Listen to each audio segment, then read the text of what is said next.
여러분 안녕하세요. 오늘은 오쇼 라주니시 명상 건강 중에서 약과 명상의 차이는 무엇입니까? 라는 질문에 대한 답을 읽어드리겠습니다. 명상이라는 말과 약이라는 말은 같은 어원에서 나왔다. 약은 육체를 치료하는 것을 의미하고 명상은 영혼을 치료하는 것을 의미한다. 그러나 둘 다 치료하는 것이다. 또 하나 기억해야 할 것은 치유, 힐링이라는 말과 전체, whole이라는 말도 같은 어원에서 나왔다는 것이다. 치유된다는 것은 어떤 것도 놓치지 않고 전체가 되는 것을 의미한다. 치유라는 말에는 다른 의미가 하나 더 함축되어 있다. holy, 신성하다는 말도 같은 어원에서 나온 것이다.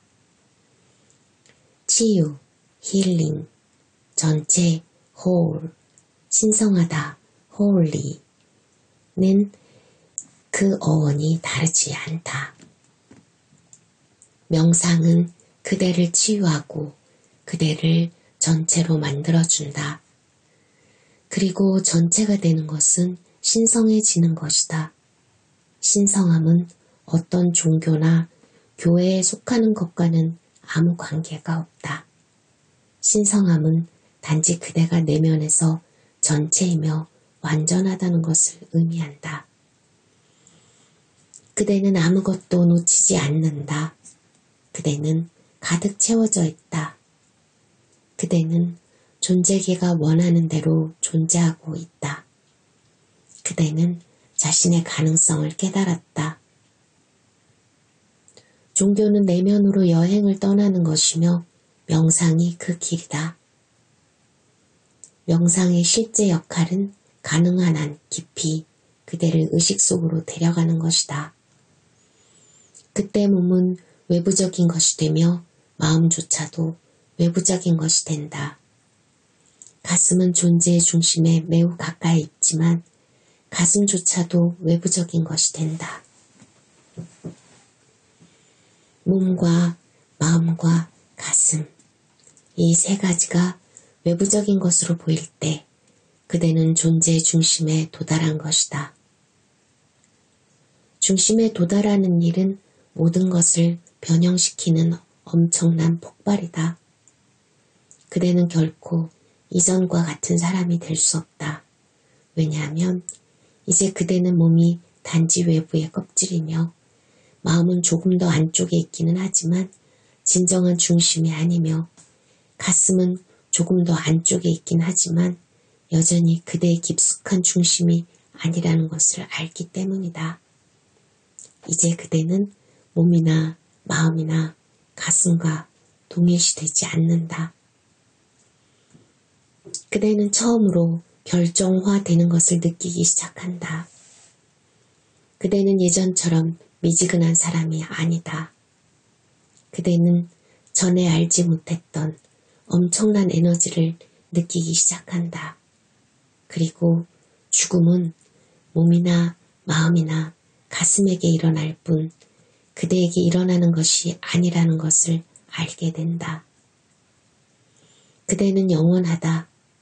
그대는 항상 여기에 있어 왔다. 그리고 항상 여기에 있을 것이다. 그대는 여러 형태로, 궁극적으로는 아무 형태도 없는 상태로 항상 여기에 남아있을 것이다. 그대는 파괴되지 않는다. 파괴될 수가 없다. 이런 자각이 그대로부터 두려움을 몰아낸다. 두려움이 사라지면 자유가 찾아오고 사랑이 찾아온다. 이제 그대는 나누어 줄 수 있다. 원하는 만큼 줄 수 있다. 이제 그대는 엄청난 생명수의 원천에 닿아 있기 때문이다. 명상은 그대를 전체로 만들어주며 신성하게 만들어준다. 명상은 그대를 고갈되지 않는 원천으로 만들어준다. 그래서 그대는 배고프고 목마르고 어둠 속에서 헤매고 있는 사람들을 도와줄 수 있다. 그대는 빛이 된다. 명상은 그대 존재의 주인이 되는 길이다. 신도 필요 없고 교리 문답서도 필요 없으며 신성한 책도 필요 없다. 아무도 기독교인이 되거나 유태교인이 되거나 힌두교인이 될 필요가 없다. 이런 것은 순전히 난센스다. 필요한 것은 중심을 찾는 일이다. 그리고 명상은 중심을 찾는 가장 간단한 일이다. 명상은 그대를 전체로 만들어주며 영적으로 건강하게 만들어준다. 명상은 세상의 모든 영적인 빈곤을 없앨 수 있을 정도로 그대를 풍요롭게 해준다. 영적인 빈곤이야말로 진정한 빈곤이다. 의식주의 빈곤은 과학이나 기술에 의해 쉽게 해결될 수 있다. 그러나 과학이나 기술은 그대에게 축복을 줄 수 없다. 축복은 과학이나 기술의 영역을 넘어선 것이다. 그리고 세상이 줄 수 있는 모든 것을 얻더라도 평화나 고요, 침묵, 엑스터시를 얻지 못한다면 그대는 여전히 빈곤할 것이다. 사실 그대는 전보다 더 많은 빈곤함을 느낄 것이다. 왜냐하면 대조가 되기 때문이다. 그대는 황금 궁전에 살고 있지만 자신이 거지라는 것을 알고 있다. 그대의 내면이 황금 궁전과 대조를 이루는 것이다. 이제 그대는 내면에 아무것도 없다는 것을 알 수 있다. 그대는 단지 공허할 뿐이다. 인류가 더욱 지성적이 되고 더욱 성숙해질수록 점점 더 많은 사람들이 삶은 의미가 없다고, 삶은 단지 우발적인 것이라고, 삶을 지속하는 것은 쓸데없는 일이라고 느끼기 시작하는 것은 이 때문이다. 서양의 현대 철학들은 모두 한 가지 사실을 지적하고 있다. 그것은 자살이 유일한 해결책이라는 것이다. 물론 내면의 세계를 모른 채 바깥 세상에 줄 수 있는 모든 것을 가지고 있다면 자살이 유일한 해결책처럼 보일 것이다. 명상은 내면을 풍요롭게 해준다. 그때 자살은 문제가 되지 않는다. 그대가 자신을 파괴하려 해도 그럴 방법이 없다. 그대의 존재는 파괴될 수 없다. 이런 불멸성을 알므로써 그대는 죽음과 질병과 노령으로부터 자유로워진다. 이런 것들은 왔다가 가지만 그대는 건드려지지 않은 채, 상처 입지 않은 채 남아있을 것이다. 내면의 건강은 모든 질병을 넘어서 있다. 내면의 건강은 바로 여기에 있다. 단지 발견하기만 하면 된다. 의학이나 생리학, 심리학은 단지 인간의 표면만을 다루므로 아주 미숙하다. 이런 학문들은 인간의 중심에 이르는 길을 발견하지 못했다. 그리고 이런 학문들은 마음이나 죽음을 넘어선 의식의 존재를 받아들이지 않는다.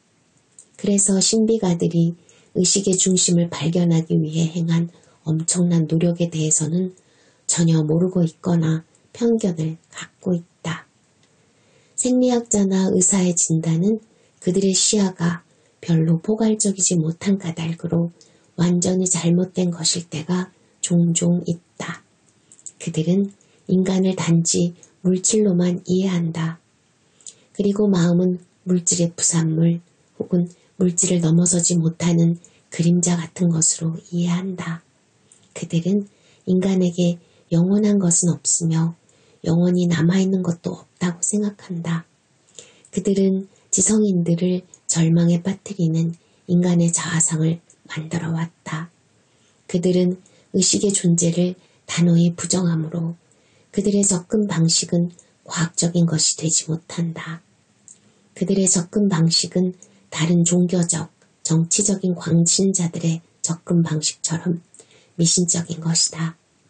과학은 인간의 의식이라는 내면의 하늘을 탐험해서 그것이 백일문 같은 것이며 실체가 아니라 단지 그림자라는 것을 발견하지 않는 한 의식을 부인할 권리가 없다. 과학은 인간의 의식을 탐험하지 않았다. 단지 가정해 왔을 뿐이다. 마치 신이나 천국이나 지옥이 종교 세계의 미신이듯이 유물론은 단지 가설일 뿐이며 과학 세계의 미신일 뿐이다.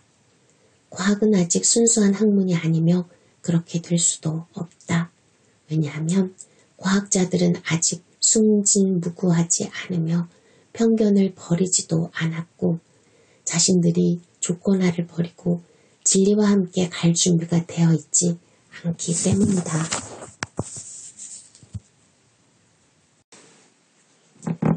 당신은 서양 의학이 인간을 전체적인 유기체로 받아들여야 할 필요가 있으며 인간은 아픈 부분만 치료해서는 안 된다고 말씀하셨습니다. 여기에 대해 좀 더 설명해 주시겠습니까? 가령 그대에게 두통이 있다고 해보자. 서양의 의사들은 그대에게 아스피린을 줄 것이다. 아스피린은 치료제가 아니다. 아스피린은 단지 증상을 자각하지 못하게 해줄 뿐이다. 그것은 두통을 소멸시키는 것이 아니라 단지 두통을 느끼지 못하게 해줄 뿐이다. 아스피린은 그대를 교란시킨다. 두통은 그대로 있지만 그대는 더 이상 두통을 자각하지 못한다. 아스피린이 일종의 망각을 만들어낸 것이다. 그러나 왜 두통이 생기는 걸까? 일반적으로 의학은 이 점에 대해서 별로 관심이 없다. 그대가 의사를 찾아간다면 의사는 왜 그대에게 두통이 생겼는지 신경 쓰지 않을 것이다. 그대에게 두통이 있다. 의사에게 두통은 간단한 것이다. 두통이 있으니 이 약을 드시오. 그러면 두통이 사라질 것이오. 두통은 사라지겠지만 다음날 그대는 소화장애를 일으킬 것이다.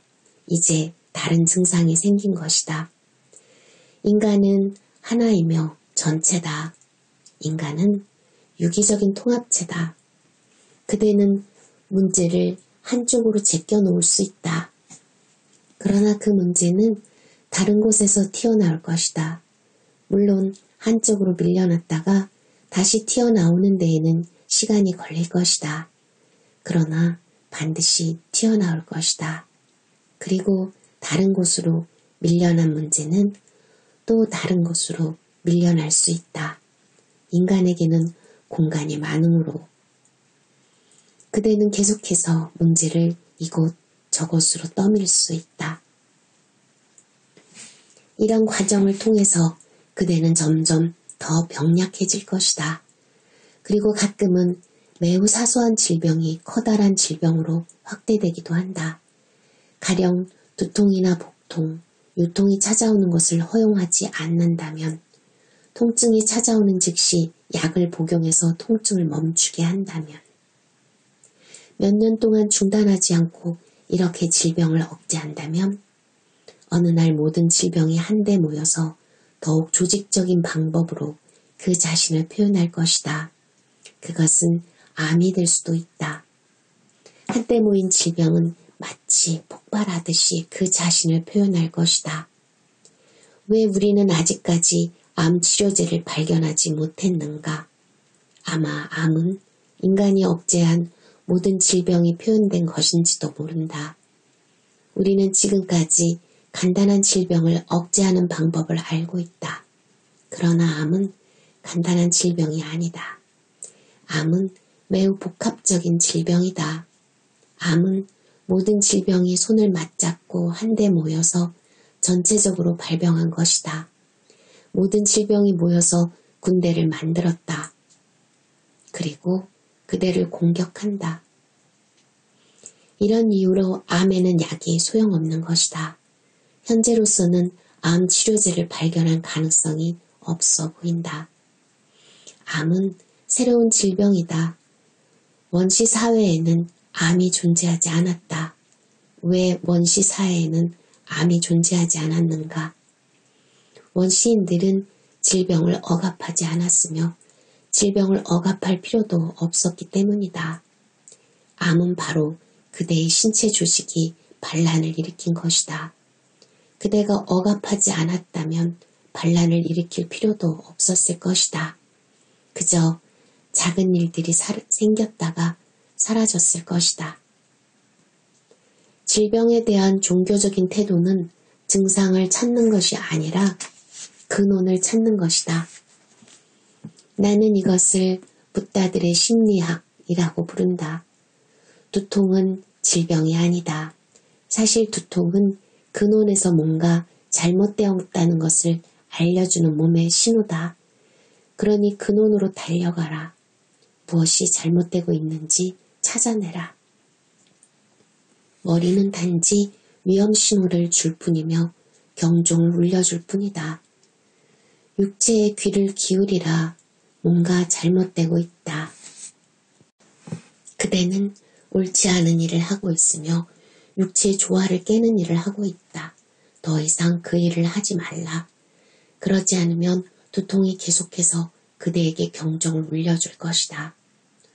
두통은 질병이 아니다. 두통은 그대의 적이 아니다. 두통은 그대의 친구다. 두통은 그대에게 봉사하고 있다. 그대가 살아있기 위해서는 뭔가 잘못되고 있을 때 육체가 경종을 울려주는 일이 반드시 필요하다. 그러나 잘못된 것을 고치는 대신 그대는 경종을 꺼버린다. 그대는 아스피린을 복용하고 마는 것이다. 이것은 어리석은 짓이다.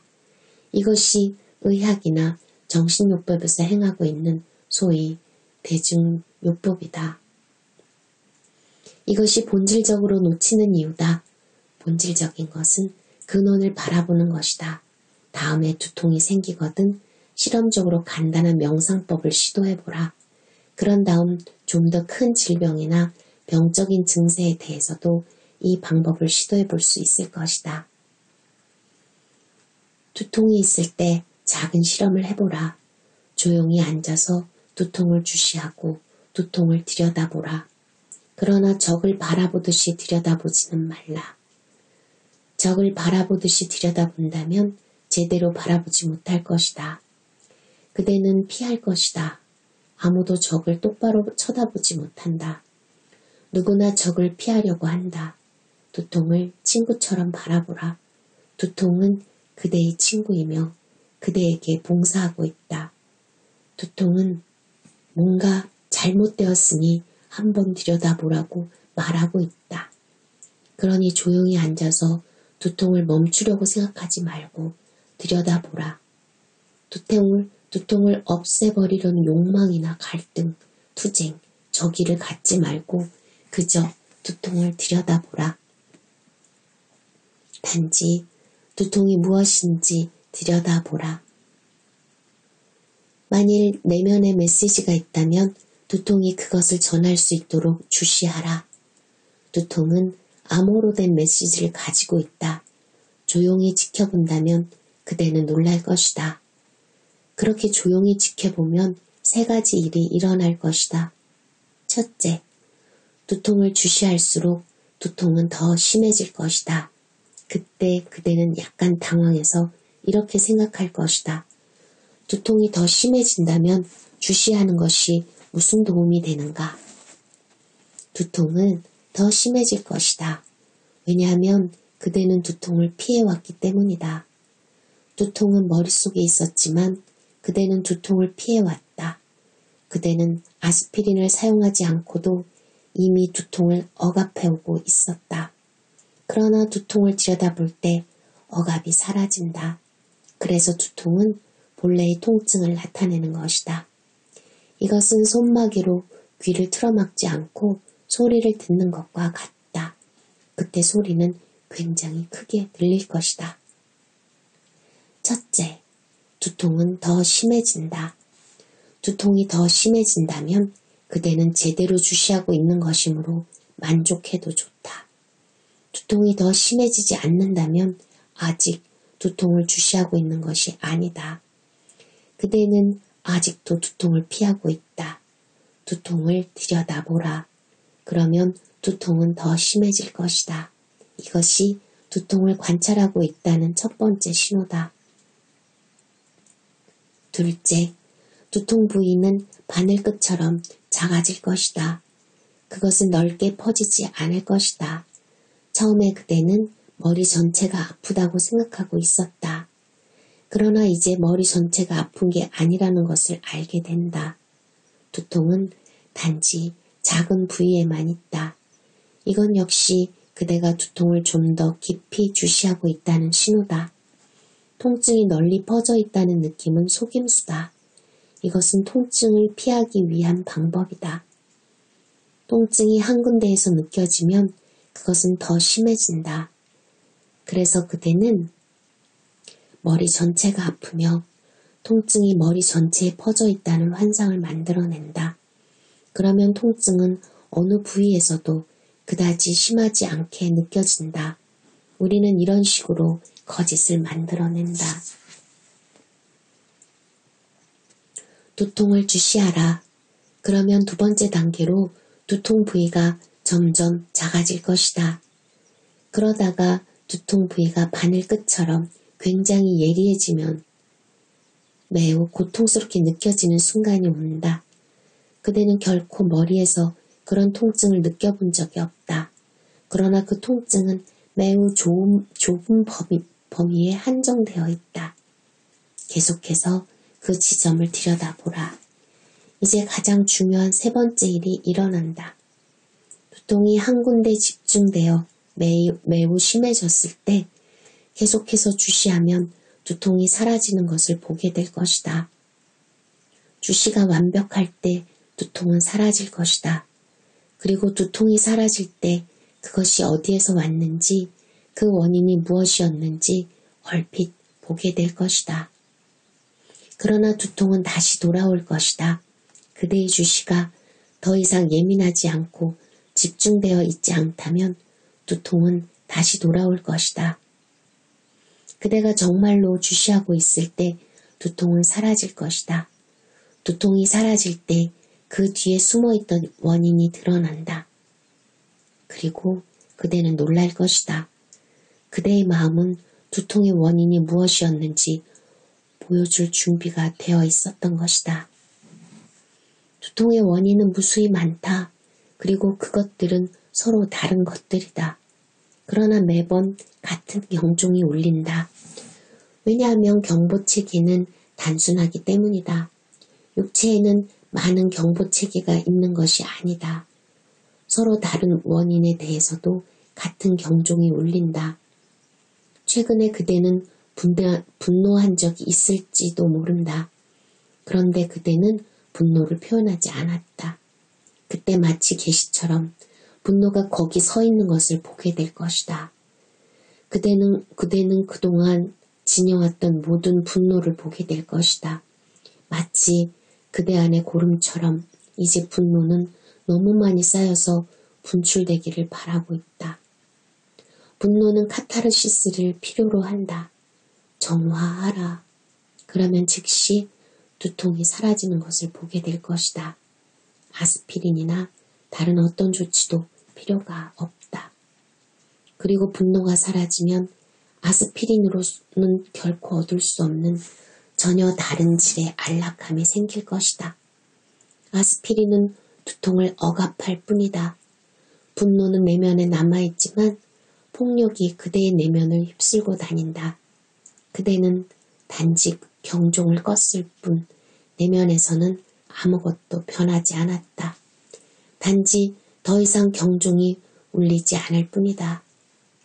이런 일이 계속되면 분노는 더욱 축적될 것이다. 그것은 궤양이 될 수 있고 결핵이 될 수도 있다. 어느 날 그것은 암이 될 수도 있다. 엄청난 양의 분노가 쌓이면 질적인 변화가 일어나게 된다. 육체도 참는데 한계가 있다.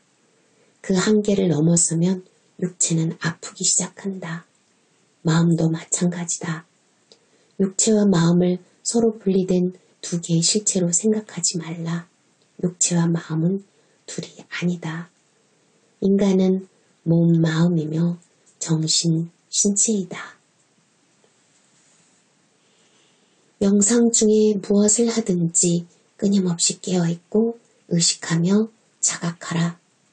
통증을 느낀다면 아무것도 하지 말고 통증에 주의를 집중하라. 주의력은 모든 것을 잘라버리는 위대한 검이다. 그대는 그저 통증을 지켜보아야 한다. 예를 들어 명상의 마지막 단계에서 움직이지 않고 조용히 앉아 있을 때 그대는 몸에서 여러 가지 이상을 느낀다. 다리가 마비되는 것처럼 느껴지기도 하고 팔이 가려운 것처럼 느껴지기도 하며 개미가 기어가는 것처럼 느껴지기도 한다. 직접 보면 개미는 없을 것이다. 개미가 기어가는 듯한 느낌이 있을 뿐 실제로 개미가 기어가는 것이 아니다. 그렇다면 어떻게 해야 하는가?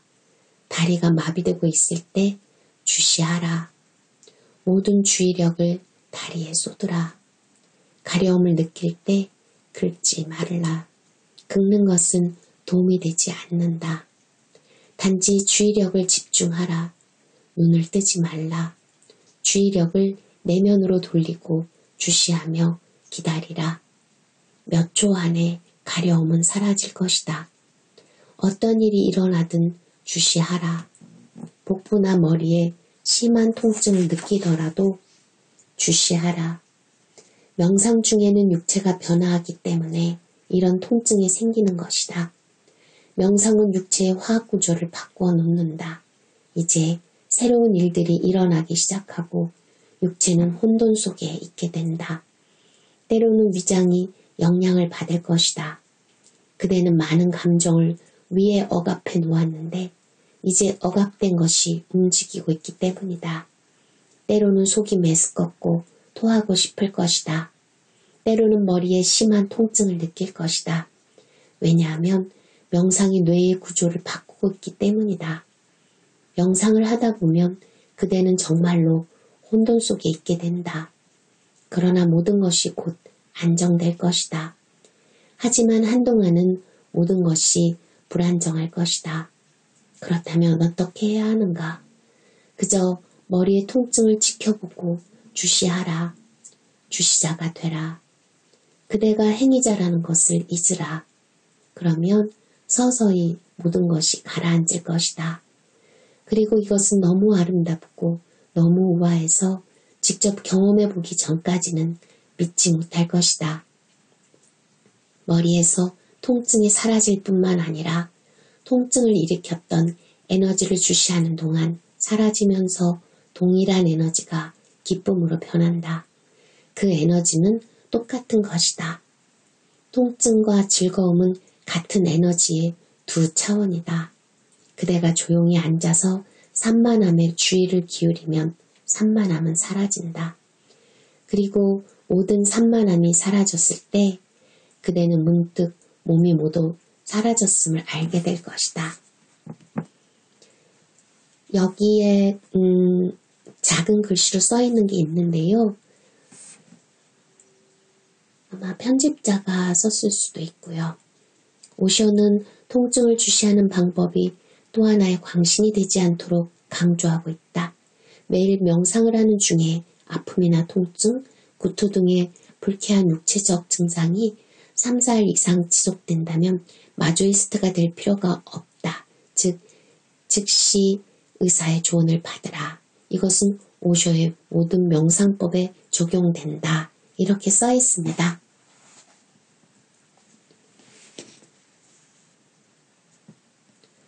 당신이 이해하기에 건강하다는 것은 무엇을 의미합니까? 진정한 건강은 내면에서, 주체 속에서, 의식 속에서 일어나야 한다. 의식은 탄생과 죽음을 모르기 때문이다. 의식은 영원하다. 의식 속에서 건강하다는 것은 첫째, 깨어있는 것. 둘째, 조화를 이루는 것. 셋째, 엑스터시 속에 있는 것. 넷째, 자비로워지는 것을 의미한다. 이 네 가지가 충족되면 내적으로 건강한 것이다. 산야스는 이 네 가지를 충족시킬 수 있다. 산야스는 그대를 좀 더 깨어있게 할 것이다.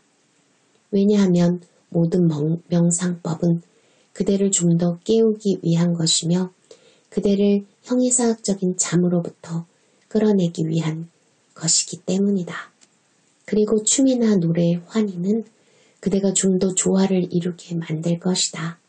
거기 춤추는 자가 사라지고 춤만 남는 순간이 있다. 그 드문 순간 속에서 그대는 조화를 느낄 것이다. 노래하는 자가 완전히 잊혀지고 노래만이 남을 때 거기 나라고 하는 중심이 없어진다. 나는 완전히 부재한다. 그대가 흐름 속에 있을 때 그 흐르는 의식은 조화롭다. 깨어있고 조화를 이루면 엑스터시가 일어날 가능성이 생긴다. 엑스터시는 말로 표현할 수 없는 궁극적인 기쁨이다.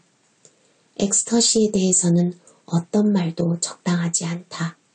그대가 엑스터시에 도달한다면 혹은 기쁨의 궁극적인 절정을 맛본다면 자비는 당연한 결과로서 따라올 것이다.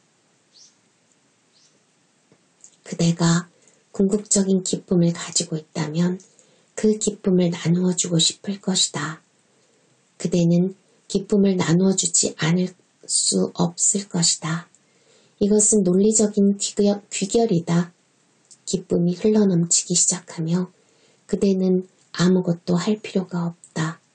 기쁨이 저절로 흘러넘치는 것이다. 이 네 가지가 내면의 건강을 이루는 기둥이다. 내면의 건강을 얻으라. 그것은 우리의 타고난 권리다. 우리는 그 권리를 주장해야 한다. 건강이란 무엇인가?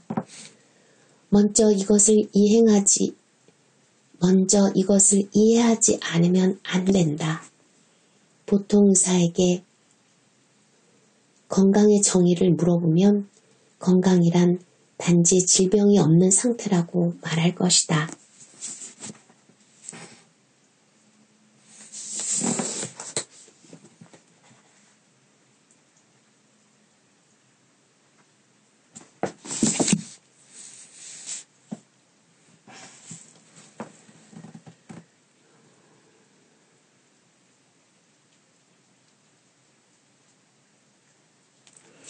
그러나 이 정의는 부정적인 것이다. 건강을 질병과 관련시켜 정의해야 한다는 것은 불행한 일이다. 건강은 긍정적인 것이며 긍정적인 상태이다. 그러나 질병은 부정적인 것이다. 건강이 우리의 본성이며 질병은 본성에 침범한 어떤 것이다. 그러므로 건강을 질병과 관련지어 정의해야 한다는 것은 매우 이상한 일이다. 주인을 손님과 관련지어 정의해야 한다는 것은 매우 이상한 일이다. 건강은 우리와 공존하고 있지만 질병은 가끔 찾아오는 것이다. 건강은 태어날 때부터 우리와 함께 있어 왔지만 질병은 피상적인 현상에 불과한 것이다. 그러나 의사에게 건강의 의미를 물어보면 건강은 질병이 없는 상태라고만 말할 것이다. 파라셀수스는 이런 해석은 잘못된 것이며 건강의 개념을 긍정적으로 정의할 필요가 있다고 말했다. 그렇지만 우리는 어떻게 긍정적인 정의에 창조적인 건강이란 개념의 해석에 도달할 수 있을까? 파라셀수스는 이렇게 말했다. 우리가 내면의 조화 상태를 알지 못하는 한 기껏해야 우리는 질병으로부터 그대를 구제할 수 있을 뿐이다. 왜냐하면 내면의 조화가 건강의 근원이기 때문이다. 그러나 하나의 질병으로부터 그대를 구해내면 그대는 즉시 다른 질병에 걸릴 것이다. 왜냐하면 내면의 조화에 대해서는 아무 조치도 취하지 않았기 때문이다. 사실상 도움을 받아야 하는 것은 내면의 조화다.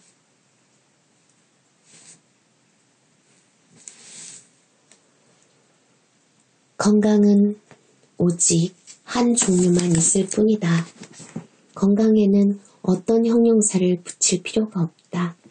누군가가 건강이 어떠십니까? 하고 묻는다면 그대는 아주 건강합니다 하고 말할 것이다. 그는 어떤 종류의 건강입니까? 하고 묻지 않는다. 만일 그가 어떤 종류의 건강입니까? 하고 묻는다면 그대는 놀랄 것이다. 그대는 단순히 건강입니다. 건강은 건강일 뿐입니다. 아무것도 잘못된 것이 없고 모든 것이 잘 돌아가고 있으며 이보다 더 좋을 수 없다는 느낌, 이 행복한 느낌이 바로 건강입니다. 하고 말할 것이다. 건강에는 여러 종류가 있는가? 아니다. 오직 건강함이라는 한 종류만이 있다. 그러나 질병의 종류는 수백만 개나 된다.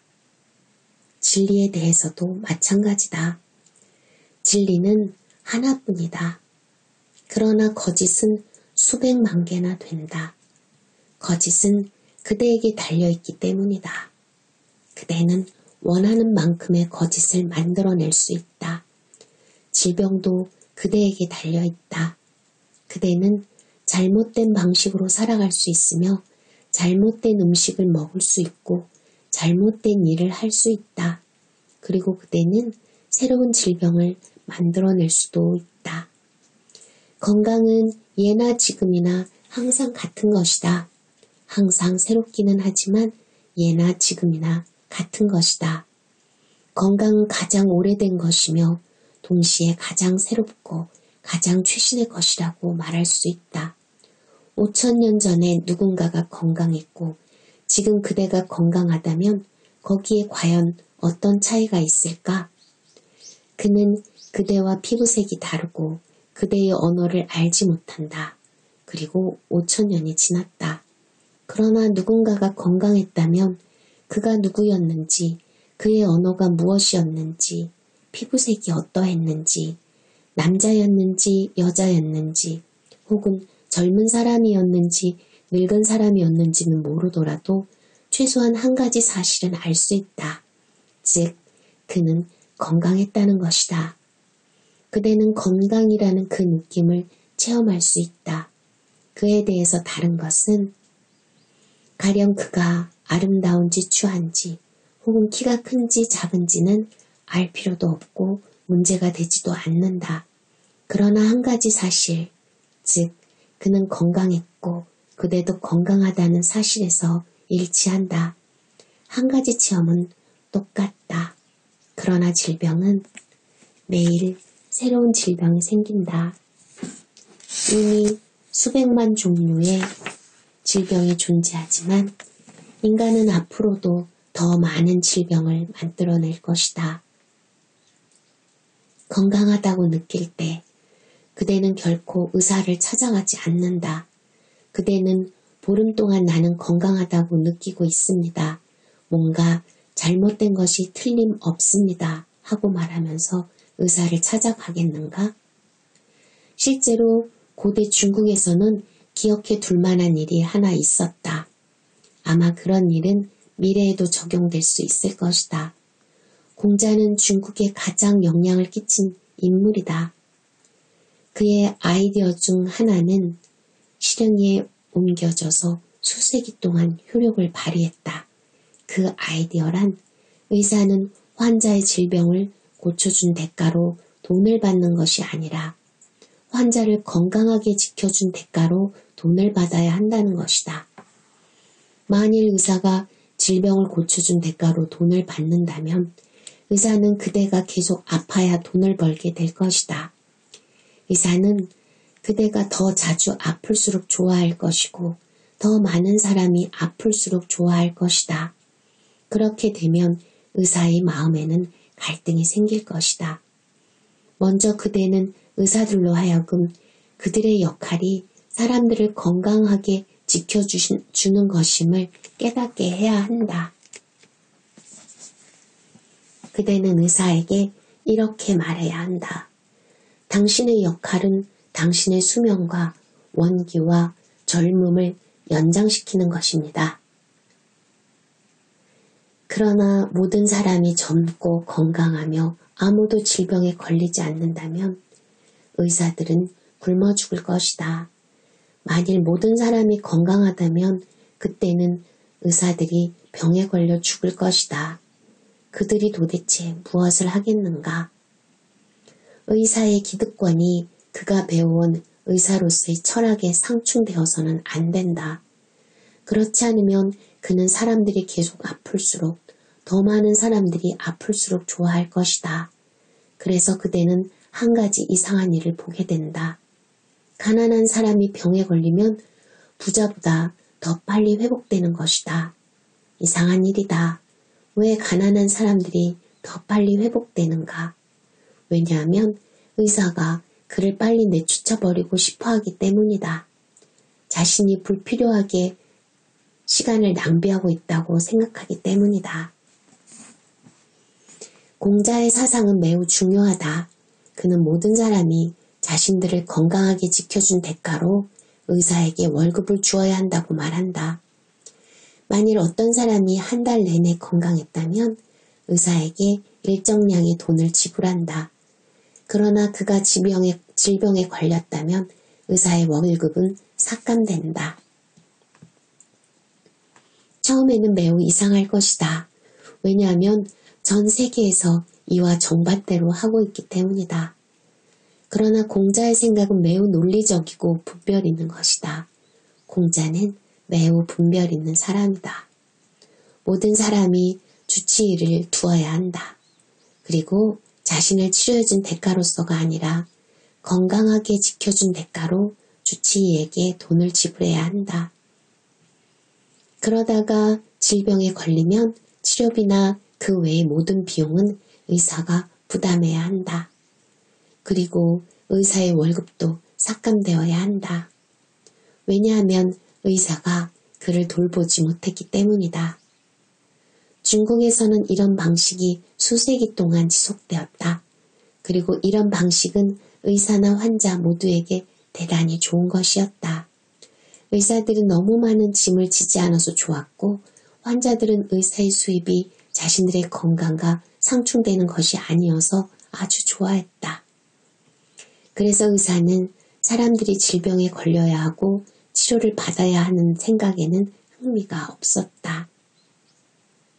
대신에 사람들의 건강을 위하여 걷기나 수영, 그 밖의 운동을 하도록 처방을 내렸다.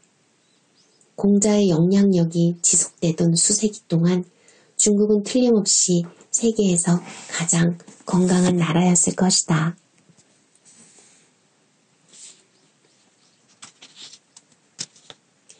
서양 사회는 이제까지 존재했던 것 중 가장 돈을 많이 쓰는 의료체계를 발전시켜 왔습니다.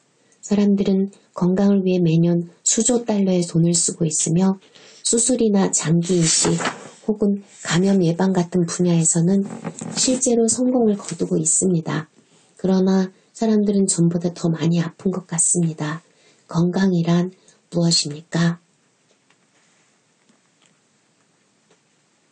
서양 의학은 인간을 자연과는 동떨어진 별개의 개체로 보고 있다. 이것은 그들이 범한 가장 커다란 잘못 중 하나이다. 인간은 자연의 일부이며 인간의 건강이란 다름 아닌 자연과 조화를 이루는 것이다. 서양 의학은 인간을 기계처럼 보고 있다. 그래서 기계 수리공이 성공할 수 있는 곳이면 어디서나 서양 의학은 성공한다. 그러나 인간은 기계가 아니다. 인간은 유기적인 개체다. 아픈 부분만 치료해서 되는 것이 아니다. 아픈 부분은 다시 전체 신체 조직이 어려움을 겪고 있다는 것을 나타내는 증상에 불과하다. 아픈 부분은 단지 그곳이 가장 약한 곳이라는 것을 보여주는 것이다. 그대는 아픈 부분을 치료하는 데는 성공하지만 이제 질병은 다른 곳에서 나타난다. 질병이 아픈 부분을 통해 표현되는 것을 막았으므로 그대는 질병을 더 강하게 만든 것이다. 그대는 인간이 전체라는 것을 이해하지 못하고 있다. 인간은 건강하든지 질병을 앓고 있든지 둘 중에 하나다. 그 중간은 없다. 인간은 전체적인 유기체로 다뤄줘야 한다. 확실한 이해를 위해 몇 가지 예를 들어보겠다. 침술은 약 7,000년 전에 중국에서 우연히 시작되었다. 한 사냥꾼이 사슴을 잡으려고 화살을 쏘았는데 무심코 지나가던 사람이 그 사이에 끼어들어 화살이 다리에 박히게 되었다. 그 사람은 평생 편두통을 앓아왔는데 화살이 다리에 박히는 순간 편두통이 사라졌다. 그것은 매우 이상한 일이었다. 아무도 이런 일을 생각하지 못했었다. 이 사건을 계기로 침술이 발전하기 시작하여 이제는 완전한 학문으로 자리를 잡았다. 침술사에게 가서 제 눈에 문제가 있습니다. 혹은 머리나 간에 이상이 있습니다. 하고 말하면 그는 눈이나 머리나 간에는 신경 쓰지 않을 것이다. 그는 그대라는 하나의 유기체에 대해 생각할 것이다. 그는 전체로서의 그대를 치료하려고 노력할 것이다. 그는 아픈 부분만 치료하려고 하지는 않을 것이다. 침술은 인간의 육체에 700군데의 포인트가 있음을 발견했다. 인간의 육체는 살아있는 생체 전기적 현상이다. 인간의 육체는 전기를 가지고 있다. 그래서 그것을 생체 전기라고 부른다. 이 생체 전기는 몸에 700군데의 포인트를 가지고 있으며 각 포인트는 멀리 떨어진 신체의 어떤 부위와 연관이 있다. 그래서 화살이 생체 전기가 흐르는 포인트 중 머리와 연관이 있는 곳에 박히자 편두통이 사라진 것이다. 침술은 보다 전체론적이다. 이 차이를 이해하는 것이 중요하다. 인간을 기계로 여길 때 그대는 인간을 부분적으로 보고 있는 것이다. 가령 손이 아프다면 그대는 단지 손을 치료할 뿐 그 손이 속해 있는 육체에 대해서는 신경 쓰지 않는다. 인간을 기계로 보는 것은 인간을 부분적으로 보는 것이다. 이런 견해는 부분적으로는 성공하겠지만 그 성공은 진정한 성공이 아니다. 왜냐하면 약이나 수술 등에 의해 손으로 표현되지 못하고 억압되어 있던 질병이 다른 곳에서 더 악화된 형태로 나타날 것이기 때문이다. 그러므로 의학이 눈부시게 발달하고 외과학이 대단한 학문이 되었지만 인간은 이전보다 더 많은 질병에 시달리고 있다. 이런 딜레마는 당연한 현상이다. 인간은 전체로서 받아들여져야 하며 유기적 개체로 취급되어야 한다. 그러나 현대의 서양의학은 인간에게 영혼이 없다고 생각한다. 서양의학은 그대가 몸, 마음의 구조 외에 아무것도 아니라고 생각한다. 그들은 그대를 하나의 기계로 여긴다. 그래서 그대의 눈은 교체될 수 있으며 손이나 다리도 교체될 수 있다고 본다. 그리고 조만간 뇌도 교체될 수 있을 것이라고 본다. 그러나 알버트 아인슈타인이 죽어가고 있을 때 그의 뇌를 꺼내서 이식을 한다면 가령 폴란드인 교황의 두개골 속에 이식을 한다면 교황이 알버트 아인슈타인이 될 것이라고 생각하는가? 뇌는 단지 육체의 일부분일 뿐이다. 그는 폴란드인과 아인슈타인 사이에 잡종이 될 것이다. 적어도 지금 현재 그는 완전한 폴란드인이다. 그렇게 되면 그는 자신이 누구인지, 교황인지, 물리학자인지 모르는 림보 상태에 처할 것이다. 우리는 이미 수혈도 하고 신체의 일부를 다른 것으로 교체하기도 하며 인공심장까지 나와 있다. 인공심장을 가진 사람은 진짜 심장을 가진 사람과 같을 수 없다. 인공심장을 가진 사람은 사랑을 하지 못할 것이다. 사랑을 한다 해도 마음을 통해 사랑을 할 것이다. 그는 당신을 사랑한다고 생각합니다. 라는 식으로 사랑을 할 것이다. 이것은 가슴에서 직접 나오는 것이 아니다. 왜냐하면 그에게는 심장이 없기 때문이다.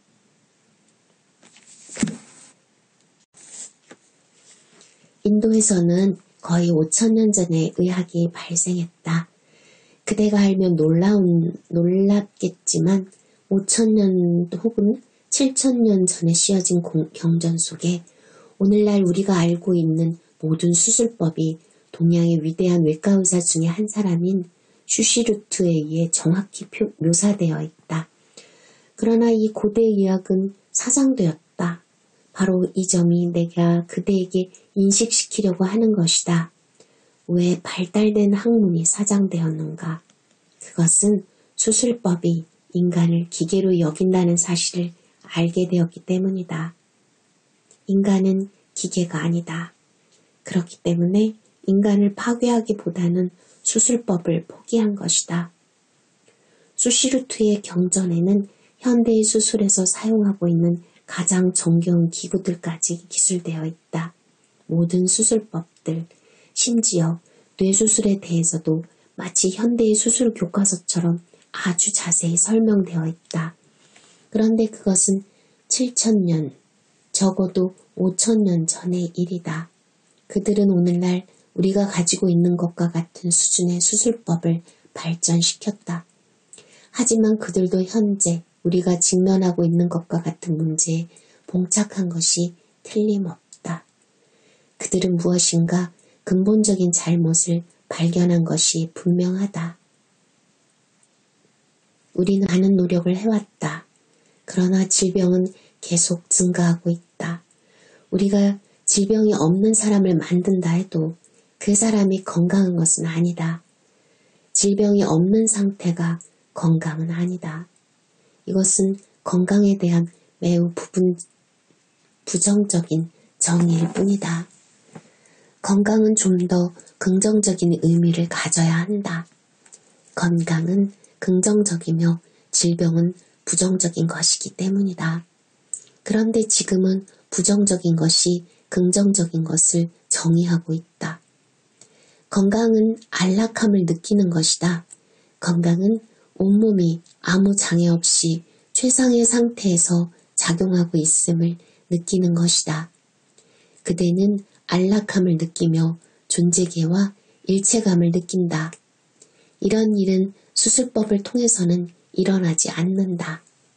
인도는 수술법의 모든 것을 포기하고 전혀 새로운 접근 방식인 아유르베다를 발전시켰다. 아유르베다는 생명의 과학을 의미한다.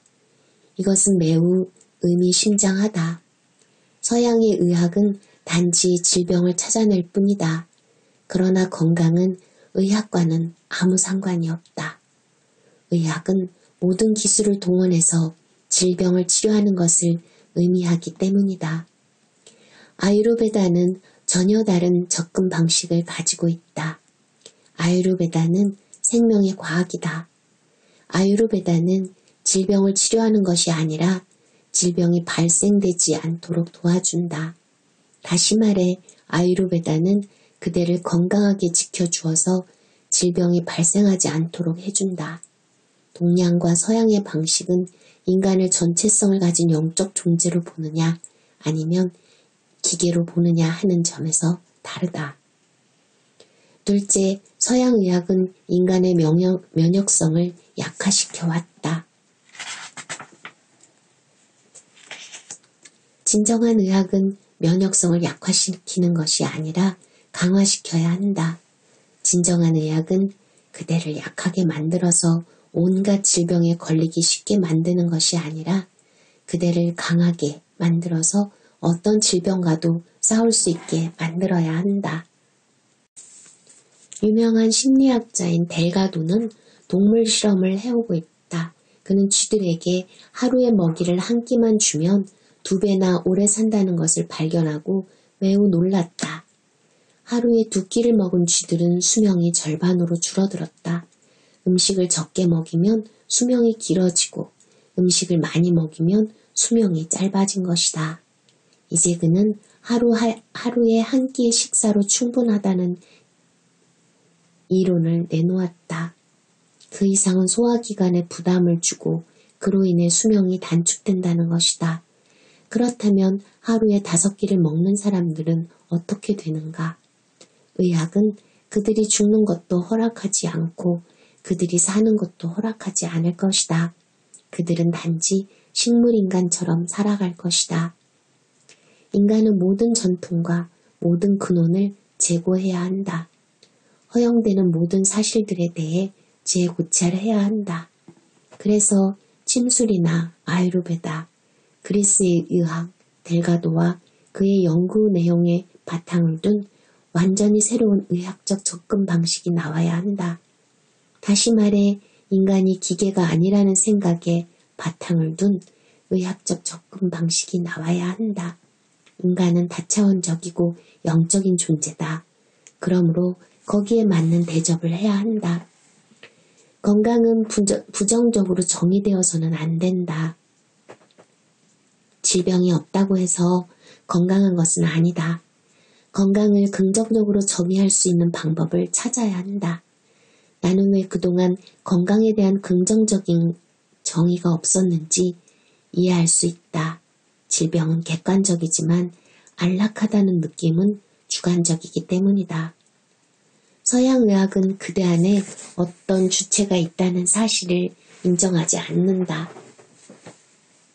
서양의학은 단지 육체를 인정할 뿐 그대를 인정하지 않는다.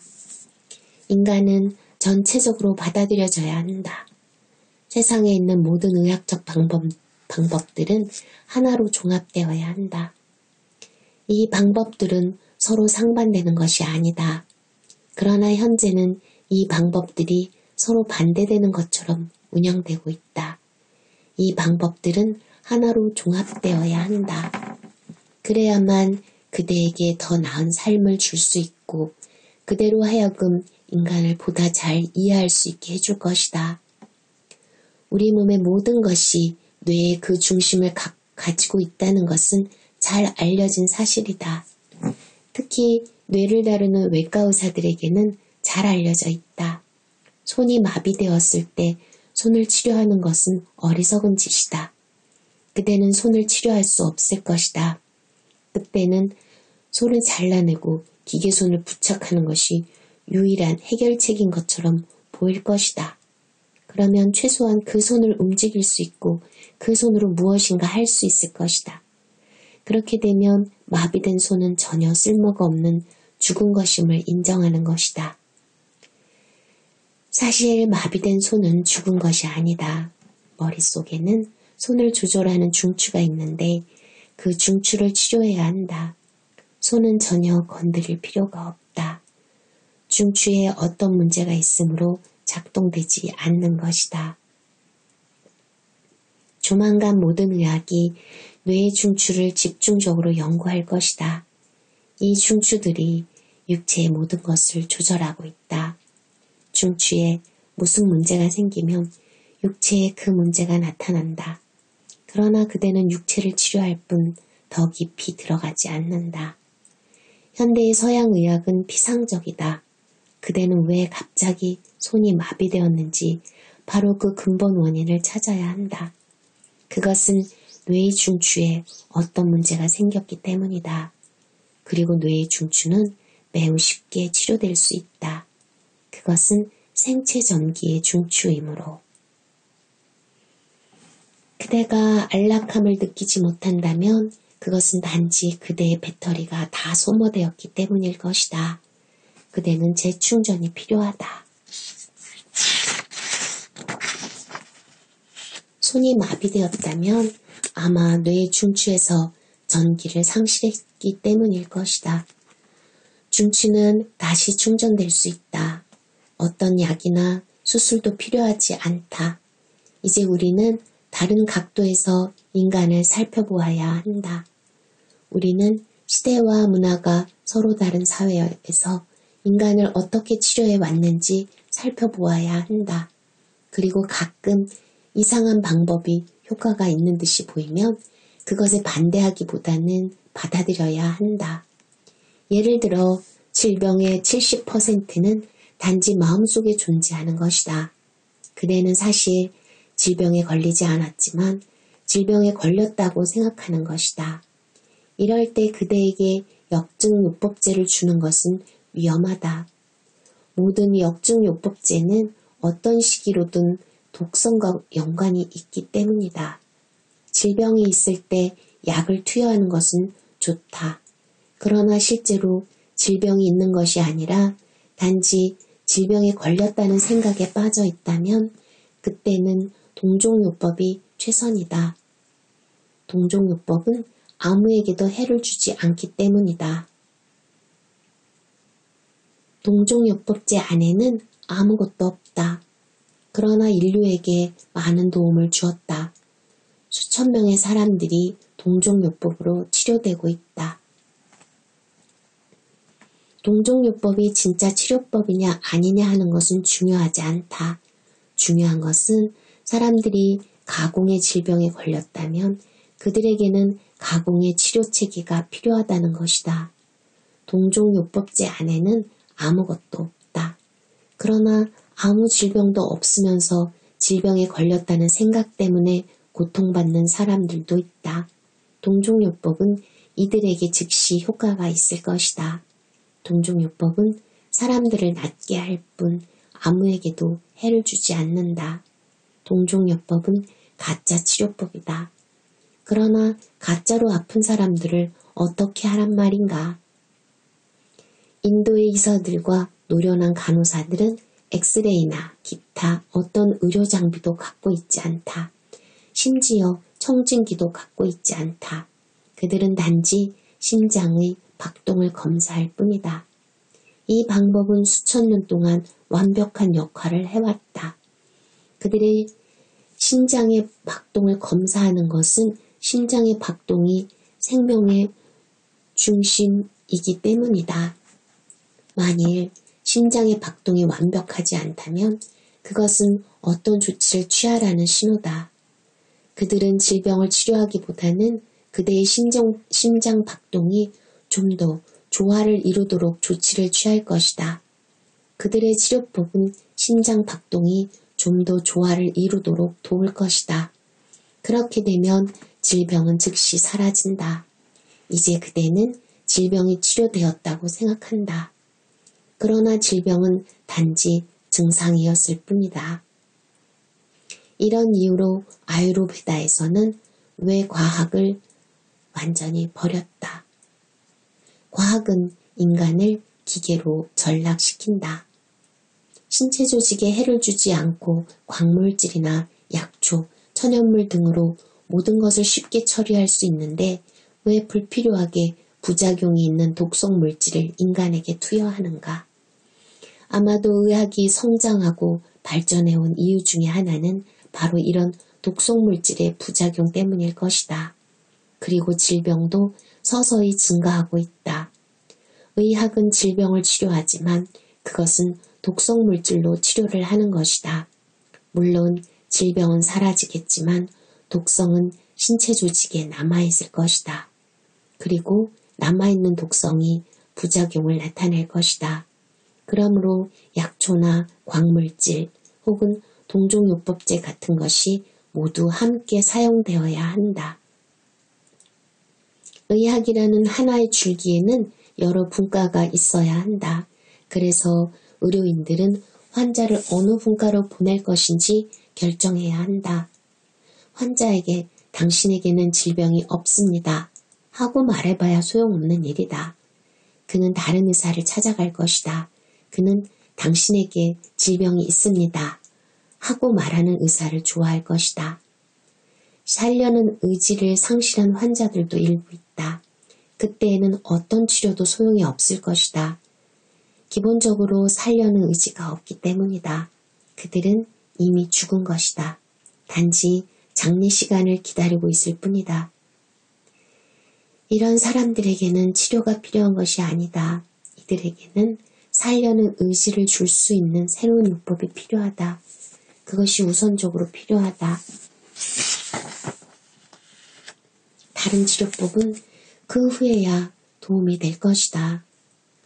이런 것들이 모두 모여 하나로 종합될 때 인간은 질병으로부터 완전히 자유로워질 것이다. 인간은 최소한 300년은 살 수 있을 것이다. 이것은 과학적인 추정이다. 인간의 육체는 300년 동안 계속해서 새롭게 재생될 수 있는 잠재력을 지니고 있다. 그러므로 우리가 지금까지 해오고 있는 일은 근본적으로 잘못된 것이다. 인간이 나이 70에 죽는 것을 보면 그렇다. 여기 증거가 있다.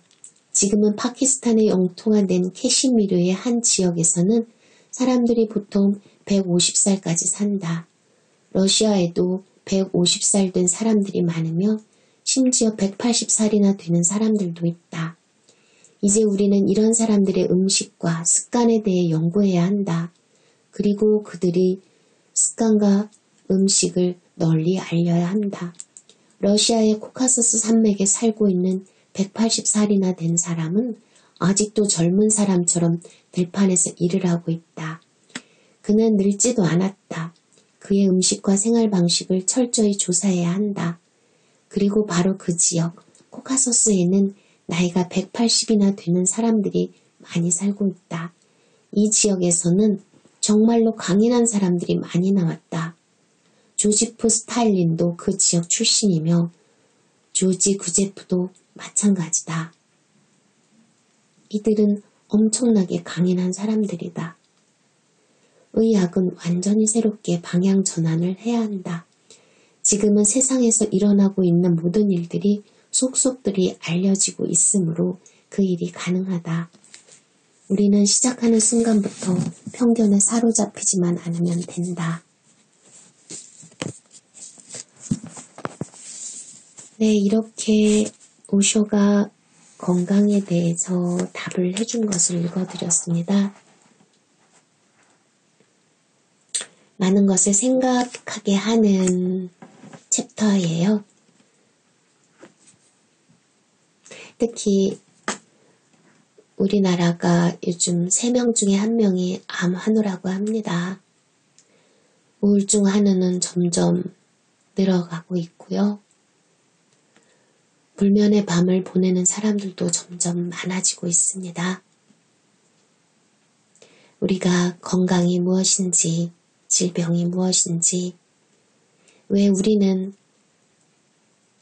질병에 걸리는지 이런 부분들을 다시 한번 생각하게 하는 내용이었습니다. 들어주셔서 감사합니다. 건강하세요.